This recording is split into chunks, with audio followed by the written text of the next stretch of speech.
Very good morning to all of you. देखिए हम आज PYQs लेके आए हैं मैं आपके पास टैट्स के। इससे पहले भी हमने PYQs डिस्कस किए हैं। तो हमारा जो फर्स्ट टॉपिक है दैट इज़ योर टिंडल इफ़ेक्ट। आपसे पूछा गया था कि जो टिंडल इफ़ेक्ट है किसमें ऑब्जर्व नहीं होता है। तो क्वेश्चन आया था आपको टैट में, वो क्या था कि जो टिंडल इफ़ेक्ट है वो कहाँ ऑब्जर्व नहीं होता है। पहले तो आपको ये पता होना चाहिए टिंडल इफ़ेक्ट होता क्या है। टिंडल इफेक्ट है स्कैटरिंग ऑफ लाइट एंड जो लाइट का पाथ है वो विजिबल होता है, उसको बोलते हैं आप टिंडल इफेक्ट।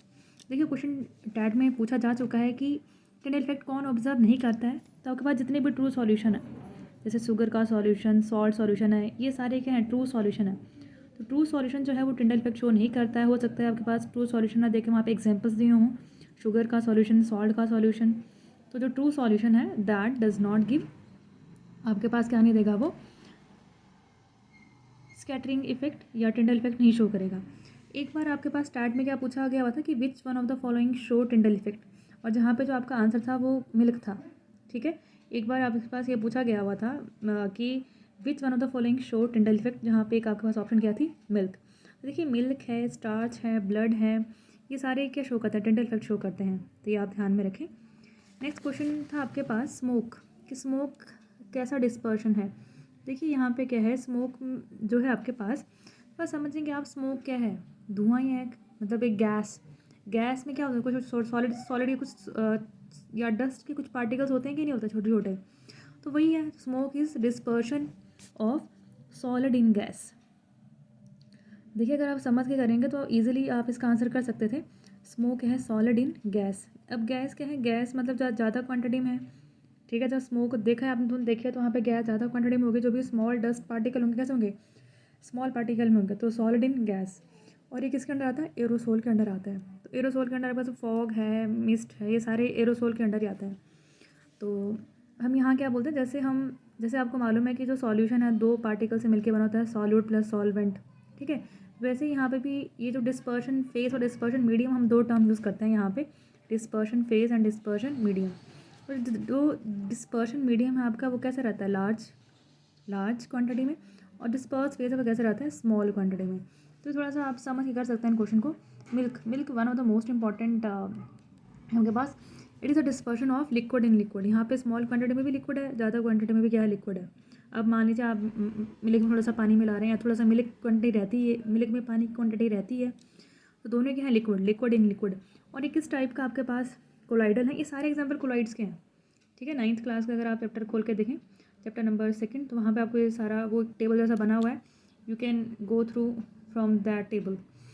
तो लिक्विड इन लिक्विड, और ये कैसा है, इमल्शन है। कैसा है, ये इमल्शन। ऐसे पूछा था कि मिल्क कैसा है, तो मिल्क इमल्शन है। ओके, और ये कैसा है, liquid in liquid. Next butter, cheese, jelly, ये किस तरह का डिस्पर्शन है। अब देखिए बटर है, चीज़ है, जेली है, तो थोड़ा सॉलिड तो होता है, थोड़ा बहुत पानी भी होता है आपके पास। ठीक है, तो लिक्विड इन सॉलिड, सॉलिड ज़्यादा क्वांटिटी में है और लिक्विड कम क्वांटिटी में। तो अगर इस तरह के क्वेश्चन अगर आपको आते हैं कि बताइए कौन सा डिस्पर्स फेज है, यहाँ क्या डिस्पर्शन मीडियम है, थोड़ा सा आप एग्जाम्पल को एनालाइज करेंगे तो you can easily find out the correct answer. ठीक है, जैसे यहाँ पे पता है अब चीज़ सबने देखा, बटर सबने देखा है, तो you can easily solid in liquid. और ये कैसे टाइप का कोलाइडल सॉल्यूशन है, जेल टाइप का है। नेक्स्ट मिसल्स, सबको पता है आपको कि मिसल्स आपके पास हाइड्रोफोबिक हाइड्रोफिलिक यहाँ पे रहता है। ठीक है, आपके पास मिसल आपके पास बनती है जहाँ पे आपने ऐसे बनाई होगी, ऐसे ऐसे मिसल्स बनाते हैं आप लोग। ठीक है, और यहाँ पे आपके क्या डर्ट होता है, तो जो आपकी टेल है वो हाइड्रोफोबिक होती है, और हेड क्या है, हाइड्रोफिलिक, क्योंकि ये जो हेड है ये पानी की तरफ होता है ना। ठीक है, पानी की तरफ है, और जो टेल है वो फैट्स की तरफ होती है। तो मिसल्स आपको तो शायद ध्यान में आ रहा होगा कि जहाँ पे आपके पास मिसल्स बनाते थे आप, तो जहाँ पे आपके पास हाइड्रोफोबिक टेल और हाइड्रोफिलिक हेड, हेड पानी की तरफ होता था, हेड पानी की तरफ है तो वो हाइड्रोफिलिक है, और टेल फैट्स की तरफ होती है तो वो हाइड्रोफोबिक है। Micelles are associated colloids, micelles are associated colloids. और ये डर्ट वगैरह निकालने के लिए या कपड़े धोने जब आप धोते हैं, ठीक है, तो मिसल्स बनती हैं और वो डर्ट को वहाँ से क्या करते हैं, रिमूव। नेक्स्ट क्वेश्चन आता है कि जो कैटालिस्ट हम यूज़ करते हैं हाइड्रोजनेशन ऑफ फैट्स की हाइड्रोजनेशन करानी है, ऑयल्स की करानी है, अब कौन सा कैटालिस्ट यूज़ करते हैं, निकल। ठीक है, मेनली कौन सा रहता है, निकल। वैसे तो आपके पास प्लेटिनम पैलेडियम भी है, बट आप फ्रिक्वेंटली कौन यूज़ करते हैं, निकल। कई बार ऐसा पूछा जाता है कि जब आप हाइड्रोजनेशन करा रहे हैं फैट्स ऑयल की, तो वहाँ से कौन सी गैस पास कराते हैं, तो हम हाइड्रोजन गैस वहाँ से पास कराते हैं, हाइड्रोजन गैस। और ये क्या रहेगा मेरे पास, निकल, कैटलिस्ट। नेक्स्ट, सरफेस फिनोमेना कौन शो करता है, आपसे पूछा गया था कौन सा सरफेस फिनोमेना शो कर नहीं करता है, तो वहाँ पे एक ऑप्शन है आपके पास विस्कोसिटी। जो विस्कोसिटी है वो सरफेस फिनोमेना शो नहीं करती है, जबकि आपको पता है सरफेस टेंशन, इवापोरेशन, ये दोनों क्या शो करती हैं, सरफेस फिनोमेना को शो करती हैं। नेक्स्ट, ग्रीन हाउस गैस का क्वेश्चन हमेशा आपको देखने को मिलता है कि हाँ बताइए कौन सी ग्रीन हाउस गैस है, कौन सी नहीं है। तो आपको पता है मेजर हमारे पास कार्बन डाइऑक्साइड है, मीथेन। अब मीथेन के आपने ना कुछ कॉमन नेम भी ध्यान में रखने हैं। मीथेन को हम नेचुरल गैस, बायोगैस, मार्श, इसका मोस्ट इम्पॉर्टेंट नाम है मार्श गैस है। और जो सीएनजी है, सीएनजी कंप्रेस्ड नेचुरल गैस, इसका जो मेन कंपोनेंट है वो भी कौन है, आपके पास मीथेन ही है। ठीक है, एलपीजी का हम आगे करेंगे डिस्कस। चलो अब मैं यहाँ पे एलपीजी का भी बताती हूँ। एलपीजी में हमारे पास रहती है ब्यूटेन और प्रोपेन, मतलब ब्यूटेन ज़्यादा क्वांटिटी में होती है और आपके पास प्रोपेन कम क्वांटिटी में। ठीक है, सीएनजी में कौन सा होता है, मीथेन, और एलपीजी में ब्यूटेन ज़्यादा क्वांटिटी में और प्रोपेन कम क्वांटिटी में। अच्छा, यहाँ पे क्वेश्चन जस्ट फॉर नॉलेज कि जैसे आपकी जो एलपीजी की हम बात कर रहे हैं, अगर एलपीजी आपकी क्या कर रही है, लीक कर रही है, तो मतलब अगर आपका सिलेंडर जो है गैस का लीक कर रहा है तो वहाँ से एक स्मेल जैसी आती है। ठीक है, तो वो होती है इथाइल मरकैप्टन की, इथाइल मरकैप्टन का वो जो वहाँ पे केमिकल यूज़ करते हैं हम लोग, मतलब वो डाला होता है सिलेंडर में, गैस के सिलेंडर में, ताकि अगर वो गैस लीक करे तो आपको लग जाए पता कि हाँ, तो वो स्मेल आ जाती है। और वो स्मेल किस केमिकल की होती है, इथाइल मरकैप्टेन। ठीक है, तो ये तो आ गया एक ग्रीन हाउसेज की मेन गैसेज आ गई। CO2 ग्लोबल वार्मिंग के लिए भी क्या रिस्पॉन्सिबल है। दूसरा मैंने CO2 के बताया, CO2 की हाइब्रिडाइजेशन क्या होती है, SP, और इसका डाइपोल मोमेंट कितना है, 0। ये सब चीज़ें हम ऑलरेडी कर चुके हैं। CH4 का टेट्राहेड्रल है, sp3 हाइब्रिडाइजेशन है। तो CH4 ग्रीन हाउस की गैस है। ठीक है, यहाँ पे इसका कॉमन नेम हमने कर लिया। इसके बाद ओजोन पे आपके पास क्या है, ग्रीन हाउस गैस है। नाइट्रस ऑक्साइड, ठीक है, ये भी ग्रीन हाउस है। अच्छा, यहाँ पे एक लाफिंग गैस का भी आता है आपके पास कि लाफिंग गैस क्या होती है। तो अगर आपको मालूम है लाफिंग गैस का फॉर्मूला क्या है तो आप मुझे बताएं, कमेंट करके बताएं कि laughing gas, what is the formula of laughing gas and chemical name, दोनों बताना है। लाफिंग गैस का केमिकल नेम भी बताना है और उसका फॉर्मूला भी बताना है। ओके, ये नाइट्रिक ऑक्साइड है, NO। क्लोरोफ्लोरोकार्बन, सारे कैसे हैं, ग्रीन हाउसेज गैसेज हैं। Carbon dioxide, methane, ozone, nitric oxide, NO nitric oxide है। ठीक है, जिसमें जो नाइट्रिक ऑक्साइड, तो जिसको पता होगा लाफिंग गैस का वो तो बता देगा जल्दी से, क्योंकि थोड़ा सा इसी फॉर्मूला में मॉडिफिकेशन है। तो ये नाइट्रिक ऑक्साइड है, क्लोरोफ्लोरोकार्बन है। अच्छा, कौन सी नहीं होती है आपके पास, नाइट्रोजन नहीं है, ऑक्सीजन नहीं है, और मान लो कई बार कार्बन मोनोऑक्साइड लिखा होता है, ये भी नहीं, ये भी ग्रीन हाउस गैस नहीं है आपके पास। ठीक है, तो N2O2CO कार्बन मोनोऑक्साइड, ये भी कैसे नहीं है, ये ग्रीन हाउसेज गैसेज नहीं है। जबकि आपने ध्यान रखना है CO2, methane, ozone, nitric oxide, chlorofluorocarbons. ठीक है, और क्लोरोफ्लोरोकार्बन्स का किसके लिए रिस्पॉन्सिबल है, ओजोन होल के लिए भी रिस्पॉन्सिबल है आपके पास। ओके, और रेफ्रिजरेंट कहाँ से जनरली ये निकलते हैं, रेफ्रिजरेंट्स में जो आप यूज़ करते हैं घर में, वहाँ से जनरली कौन सी गैस निकलती है, क्लोरोफ्लोरोकार्बन। जो नेक्स्ट क्वेश्चन है उसको हमने पहले भी डिस्कस किया था कि जो आइसोटोप है, वैसे तो हम बोलते हैं कि having a same atomic number and different mass number, तो कई बार उन्होंने मास नंबर ऐसा कुछ नहीं लिखा होता है, क्या लिखा होता है, number of neutron, number of proton, number of electron. तो जो आइसोटोप्स हैं that differ in number of neutrons, किसके रिस्पेक्टिव में डिफर करता है, न्यूट्रॉन्स। और न्यूट्रॉन की डिस्कवरी किसने करी है, जेम्स चैडविक। ओके, और प्रोटॉन की ई गोल्डस्टीन, और इलेक्ट्रॉन की जे थॉमसन ने। ठीक है, अच्छा, जे थॉमसन ने जो है वो फर्स्ट टाइम मॉडल दिया था किसका, एटम का, और उनके मॉडल को क्या बोलते थे हम, वाटरमेलन मॉडल के नाम से भी जानते थे उनको। ठीक है, या पुडिंग मॉडल, तो ये आपने नाम ध्यान में रखना है। नेक्स्ट है, ये क्वेश्चन बहुत बार पूछा आता है कि कौन सी क्वांटिटी है जो टेम्परेचर पर डिपेंड करेगी या नहीं करेगी। तो जो मोलालिटी है, स्मॉल m, ठीक है, ये डिपेंड नहीं करती है। तो quantity do not depend on temperature, molality depend नहीं करती, जबकि मोलारिटी, बड़ा M, कैपिटल M, मोलैरिटी, यहाँ L है वहाँ R होता है। ठीक है, तो यहाँ देखिए मोलैरिटी टेम्परेचर पर डिपेंड नहीं करती, क्योंकि वेट बाय वेट रिलेशन है। जबकि अगर यहाँ पे अगर मैं R लगाती मोलैरिटी तो वो डिपेंड करती है टेम्परेचर पे। ppm पता है आपको, पार्ट्स पर मिलियन, मोल फ्रैक्शन, ठीक है, या वेट परसेंटेज निकाल रहे हैं आप, ये ऐसे वाले टर्म्स, तो वहाँ पे क्या आपके पास ये टेम्परेचर पे डिपेंड नहीं करेंगी। ठीक है, इसके अलावा अगर नॉर्मेलिटी बोलते हैं तो नॉर्मेलिटी, मोलैरिटी, ये सारे कैसे हैं, वॉल्यूम परसेंटेज, ये सारे कैसे हैं आपके पास, ये सारे आपके पास टेम्परेचर पर डिपेंड नहीं करती हैं। यहाँ पे मोल फ्रैक्शन यूनिटलेस है, इसकी कोई यूनिट नहीं होती, यूनिटलेस। ठीक है, नेक्स्ट क्वेश्चन पे आते हैं हम अपने। यहाँ पे विनेगर क्या है? सिरका, जिसको आप सिरका भी बोलते हैं। तो विनेगर सिरका है। अब सबको मालूम है कि विनेगर में कौन सा एसिड होता है? Acetic acid. तो कई बार वो पूछते हैं कि हाँ कितना परसेंट है विनेगर में, कितना परसेंट एसिटिक एसिड है? तो कितना है? 3 to 4% एक्वस, मतलब 3 to 4% एसिटिक एसिड रहता है। तो vinegar is just 3 to 4% aqueous solution of acetic acid. Next question आता है कि जैसे जो रेस्पिरेशन है या बर्निंग कर रहे हैं आप कोल की, मीथेन की या नेचुरल गैसेस की बर्निंग करा रहे हैं, तो ये कौन सी रिएक्शन होता है? कैसे रिएक्शन होता है? Exothermic. Respiration, burning of coal, burning of natural gas, या कोई भी ऐसा रिएक्शन जहाँ पे क्या इवॉल्व हो रही हो हीट।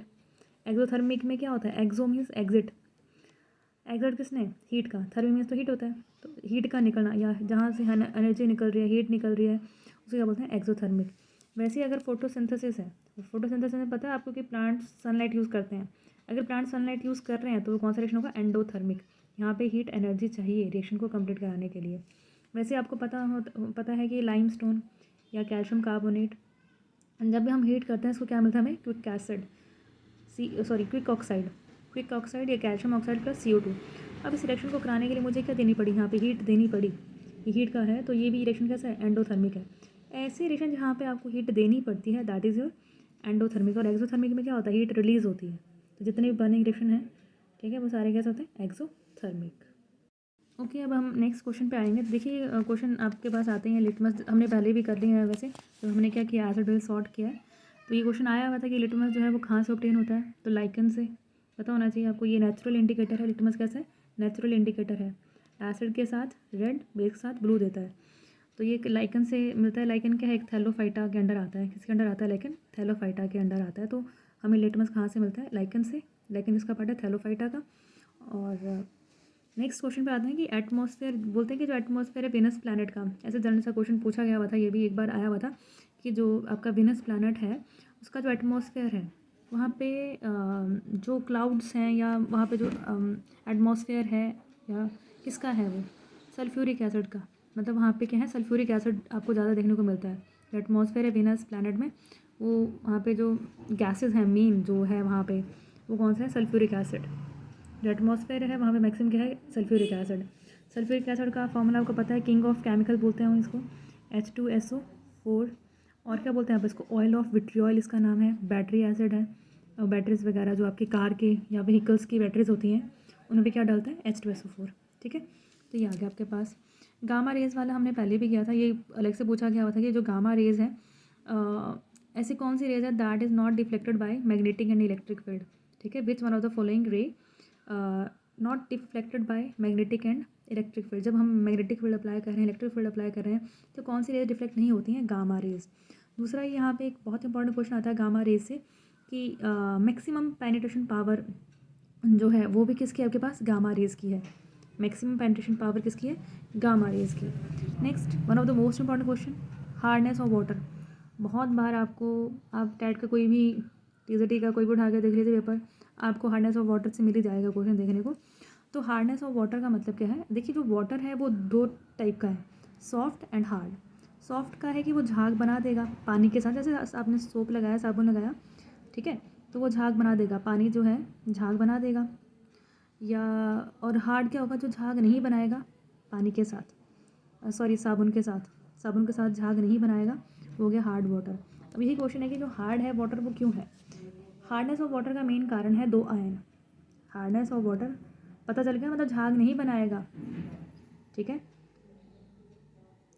साबुन के साथ झाग नहीं बनाएगा ये। तो कैल्शियम और मैग्नीशियम आयन अगर पानी में हैं, कैल्शियम और मैग्नीशियम के आयन्स अगर पानी में हैं तो वो हार्डनेस कॉज करेंगे। अब ऐसा नहीं कि अब हमारे पास कैल्शियम और मैग्नीशियम के कंपाउंड बहुत ज़्यादा हैं, बहुत सारे हैं, तो ऐसा नहीं कि सारे कंपाउंड ही कैल्शियम और मैग्नीशियम के क्या करेंगे? हार्डनेस कॉज करेंगे। कुछ एक ही जिनमें कार्बोनेट्स हैं, बाइकार्बोनेट्स, कैल्शियम और मैग्नीशियम के क्या हैं? अगर बाइकार्बोनेट्स हैं, जिनमें बाइकार्बोनेट्स हों। अब आपको मालूम है कि बाइकार्बोनेट क्या होते हैं? HCO3 negative. यहाँ पे भी ये आपको देखने को मिलेगा। सल्फेट है SO4 2 नेगेटिव, ठीक है। सल्फेट में सल्फ़र sp3 हाइब्रिडाइज्ड है। कई बार ये भी पूछते हैं कि सल्फेट में सल्फ़र की हाइब्रिडाइजेशन कितनी है? तो sp3 है। और इसका स्ट्रक्चर क्या है? टेट्राहेड्रल रहता है। और क्लोराइड, तो अगर आपको ये कंपाउंड देखने को मिलेंगे, calcium bicarbonate, magnesium bicarbonate, calcium sulphate, magnesium sulphate, calcium chloride, magnesium chloride. तो ये रिस्पॉन्सिबल हैं किसके लिए? हार्डनेस ऑफ वाटर के लिए, ठीक है। अब जो आपकी हार्डनेस ऑफ वाटर की, ये भी 2 टाइप्स की है। कुछ आपके पास टेम्परेरी हार्डनेस शो करेंगे, कुछ आपके पास परमानेंट हार्डनेस शो करेंगे। तो जो बाइकार्बोनेट्स हैं किसके? कैल्शियम और मैग्नीशियम के। जो बाइकार्बोनेट्स आपके पास कैल्शियम और मैग्नीशियम के, वो शो करेंगे टेम्परेरी हार्डनेस, वो शो करेंगे टेम्परेरी हार्डनेस, ठीक है। और इसको अगर मुझे रिमूव करना है, अगर इसको रिमूव करना है तो कैसे करेंगे हम? बॉयल करो आप, सिंपल बॉइलिंग से भी जो टेम्परेरी हार्डनेस है वो रिमूव हो जाती है। अगर टेम्परेरी है तो रिमूव हो जाएगी। या तो आप क्या यूज़ करो, सोडियम के कंपाउंड यूज़ करो, वॉशिंग सोडा, बेकिंग सोडा, ये यूज़ कर लो, तभी निकल जाएगी। दूसरी तरफ अगर आपके पास क्या है, कैल्शियम सल्फेट या क्लोराइड्स हैं किसके? मैग्नीशियम और कैल्शियम के। तो ये जो हैं, ये जो कंपाउंड हैं, ये कॉज करेंगे परमानेंट हार्डनेस। क्या कॉज करेंगे? Permanent hardness. अब जो परमानेंट हार्डनेस है उसको आप यूज़ करेंगे, अगेन हम सोडियम के कंपाउंड यूज़ करके भी कर सकते हैं। कैलगन मेथड है, और most one of the famous one ion exchange method. और आयन एक्सचेंज मेथड में हमारे पास जो है वो डिस्टिल्ड वाटर मिलता है हमारे को, ठीक है। मतलब distilled water as a by product यहाँ पे निकलता है। परमिटेड मेथड है। तो ये आपके पास मेथड है, कैलगन आयन एक्सचेंज, जिसमें से आयन एक्सचेंज इंपॉर्टेंट है, परमिटेड मेथड है, यूज़ करेंगे आप अगर आपने क्या रिमूव करनी है वहाँ पे परमानेंट हार्डनेस। थोड़ा सा आप ध्यान में रखेंगे हार्डनेस कॉज कौन करता है, ठीक है। बाइकार्बोनेट, सल्फेट, क्लोराइड किसके? कैल्शियम और मैग्नीशियम के, ठीक है। इनमें से भी कुछ परमानेंट हार्डनेस कॉज करेंगे, कुछ टेम्परेरी। टेम्परेरी के लिए कौन? बाइकार्बोनेट। परमानेंट के लिए कौन? सल्फेट और क्लोराइड। आपने इनका ये फॉर्मूला भी याद रखना है, जैसे SO4 नेगेटिव, Cl नेगेटिव, इसको भी याद में रखें, ओके। नेक्स्ट क्वेश्चन देखिए, फाइबर से पूछा गया हुआ था कि कौन सा फाइबर नेचुरल है। तो कॉटन है, जूट, सिल्क, ये सारे कैसे हैं आपके पास? नेचुरल हैं। तो आप इजीली कर सकते हैं इस तरह के क्वेश्चन। तो ये क्वेश्चन आया हुआ था कि आपके पास कि जब आप लेड नाइट्रेट को हीट करते हैं तो वहाँ पे एक ब्राउन कलर की गैस निकलती है, ठीक है। Gas with brown fume is evolved. क्या क्वेश्चन था? आपके पास फॉर्मूला तो नहीं दिया था, उन्होंने वर्डिंग में लिखा हुआ था कि when lead nitrate is heated. तो आप ये ध्यान रखने कि अच्छा ये प्रोडक्ट यहाँ पे बनता है, ठीक है। और ये सिंगल डिस्प्लेसमेंट रिएक्शन है, आपने 10th में पढ़ा हुआ है ना, 10th क्लास में आपने किया डिस्प्लेसमेंट, डबल डिस्प्लेसमेंट। तो वहीं पे ये कैसी रिएक्शन है? सिंगल डिस्प्लेसमेंट रिएक्शन है ये, ठीक है। डबल डिस्प्लेसमेंट में तो दोनों, सॉरी, ये डिकम्पोजिशन रिएक्शन है आपके पास। कौन सी रिएक्शन है ये? डिकम्पोजिशन रिएक्शन है, क्योंकि यहाँ पे single reactant undergo to form a multiple products, ठीक है। अच्छा, जो मैं सिंगल डिस्प्लेसमेंट का बोल रही हूँ उसमें तो आपके पास क्या आता है कि आपसे क्या पूछते हैं वो कि अगर आपने लोहे की किल, ठीक है, आयरन नेल, अगर आपने क्या करी, कॉपर सल्फेट के सॉल्यूशन में डाल दी तो क्या होगा, ठीक है। तो ये रिएक्शन है सिंगल डिस्प्लेसमेंट का, ठीक है। और ये आपके पास कौन सा रिएक्शन है? डिकम्पोजिशन किया ना आपने, combination, decomposition, displacement, double displacement, redox, ये आपने कहाँ किया? 10th में किया हुआ है। तो ये जो रिएक्शन है ये डिकम्पोजिशन के अंडर आता है, कि जहाँ पे single reactant undergo decomposition and form 2 और मोर प्रोडक्ट, ठीक है। और जो मैंने यहाँ पे आपसे यहाँ क्वेश्चन पूछा हुआ है कि जब आयरन नेल को हम डिप करते हैं कॉपर सल्फेट के सॉल्यूशन में तब क्या होता है, ठीक है। कॉपर सल्फेट का सॉल्यूशन होता है ब्लू कलर का, तो फिर क्या होगा? वो सॉल्यूशन कौन सा कलर का हो जाएगा वो आप मुझे बताएं।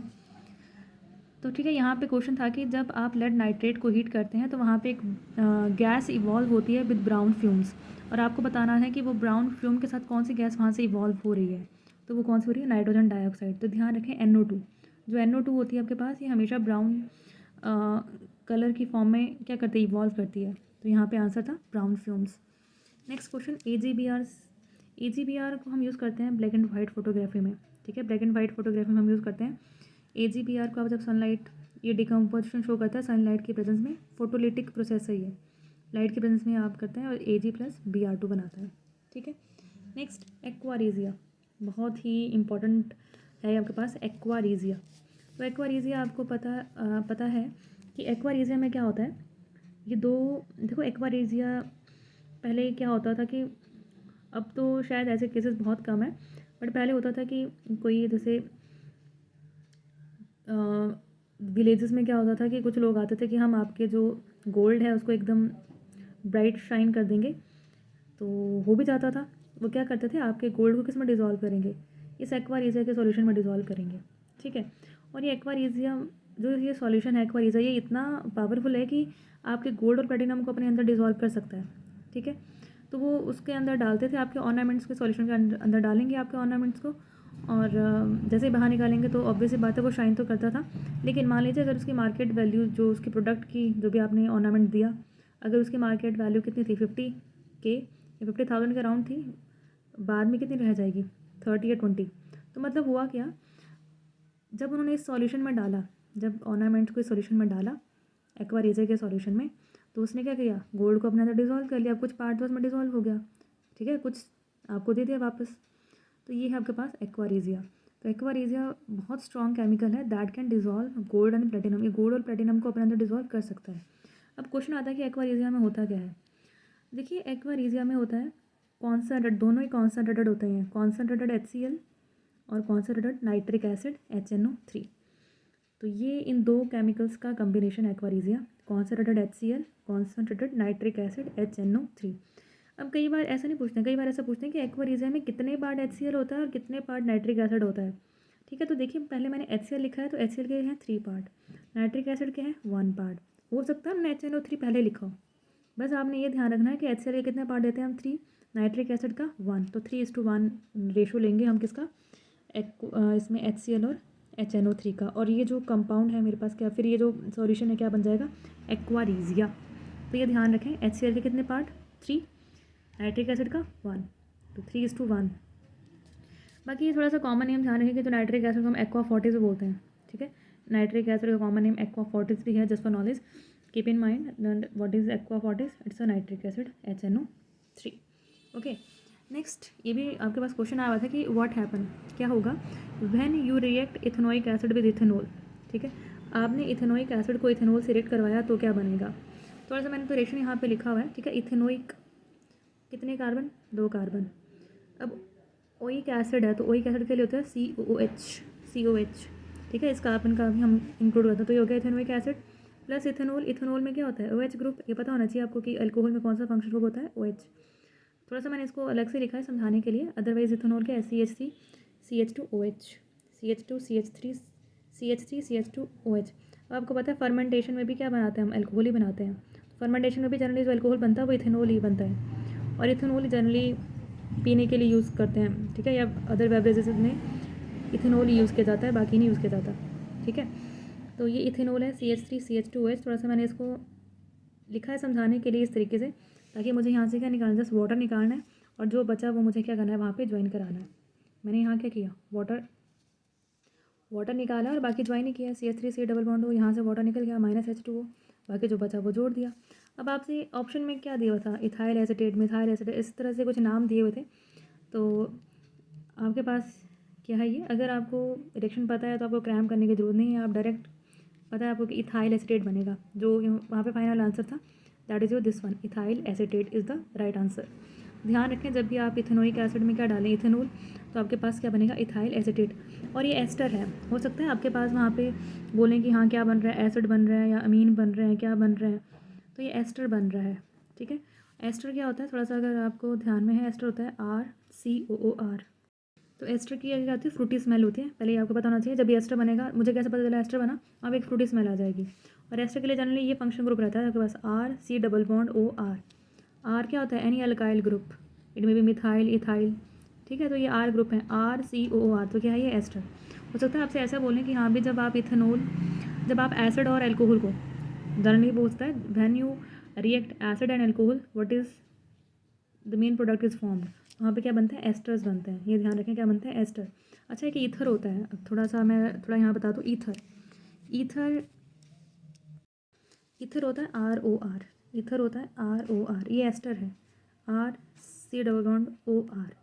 तो थोड़ा ध्यान रखें ईथर और एस्टर में, ठीक है। ईथर में ये फंक्शन ग्रुप ये होता है, मतलब हो सकता है उन्होंने अगर ऐसे भी लिख सकते हैं वो, सिंपल ऐसे, एक बॉन्ड यहाँ फ्री छोड़ा है, एक बॉन्ड यहाँ फ्री छोड़ा है O, वैसे वो इन आर को ना लिख के एक बॉन्ड यहाँ फ्री छोड़ दिया, एक बॉन्ड यहाँ फ्री छोड़ दिया, ठीक है। तो ये आपके पास ईथर एस्टर, ओके। और एल्डिहाइड कौन सा होता है, एल्डिहाइड कौन सा होगा जिसमें क्या होगा, CHO, ठीक है। एल्डिहाइड में क्या होता है, CHO। हो सकता है उसको लिखने का तरीका अलग भी हो सकता है, ऐसे भी लिख सकता है वो, C डबल बॉन्ड OH। तो ये भी ईथर ही है, सॉरी, तो ये भी क्या आपके पास एल्डिहाइड ही है, ये एल्डिहाइड है, CHO भी एल्डिहाइड है। अब आपको पता है, थोड़ा सा और मैं डिटेल में जाऊँ, थोड़ा सा और डीप जाऊँ तो कीटोन, कीटोन में क्या होता है, C double bond O, this one, यहाँ पे H हट जाता है, ठीक है। मतलब यहाँ पे R ग्रुप लगेंगे, कोई भी R ग्रुप, यहाँ पे कोई भी R ग्रुप लगा लो, दोनों तरफ अगर R ग्रुप है तो वो कीटोन है। अगर एक R ग्रुप हटा के मैंने क्या लगा दिया, H, तो एल्डिहाइड हो गया, ठीक है। या CHO ऐसे लिखा होगा, CHO। तो ध्यान रखें इनको, थोड़ा सा एक रिकॉल कर लें फंक्शन ग्रुप का। पूछ लेते हैं कई बार कौन सा फंक्शन ग्रुप है। अमीन का आपको पता ही है, NH2, अगर NH2 है तो वो क्या है, अमीन। COOH है तो वह एसिड है, OH है तो वह एल्कोहल है, ठीक है। तो ये थोड़ा सा है, आप इनको ध्यान में रखें। तो थोड़ा सा आप ये फंक्शन ग्रुप का एक बार रिवाइज कर लें, रिकॉल कर लें। ये कई बार IUPAC नेमिंग भी पूछ लेते हैं आपसे, ठीक है। तो फंक्शन ग्रुप की प्रेफरेंस ध्यान में रखनी है। आपको पता है कि एसिड की प्रेफरेंस पहले होती है, एसिड अगर कहीं आपके पास है तो आप नेमिंग, जैसे नेमिंग कहाँ से करनी है आपने, तो जहाँ पे आपके पास क्या होगा, फंक्शन ग्रुप देखना है, फंक्शन ग्रुप कहाँ है उसको नंबर 1 दो, फिर आगे कंटिन्यू करो, ठीक है। थोड़ा सा आपने क्या करना है, आप थोड़ा सा आज के लिए आपके पास होमवर्क क्या है, आप थोड़ा सा IUPAC नेमिंग देख के आएंगे, IUPAC नेमिंग, IPAC, ठीक है, international union pure and applied chemistry. तो IUPAC नेमिंग आप कर लीजिए। थोड़ा सा आप आज आपके लिए होमवर्क है कि आप IUPAC नेमिंग वगैरह देखिए। अगर आपको कहीं प्रॉब्लम है कि नेमिंग कैसे करनी है तो आप मुझे बता दें, फिर मैं आपको एक अलग से उसकी वीडियो बना दूँगी जिसमें हमने क्या की होगी, IUPAC नेमिंग। चलिए बाकी के जो PYQs हैं उनको हम नेक्स्ट डे करते हैं discuss. So that's all for today, thank you.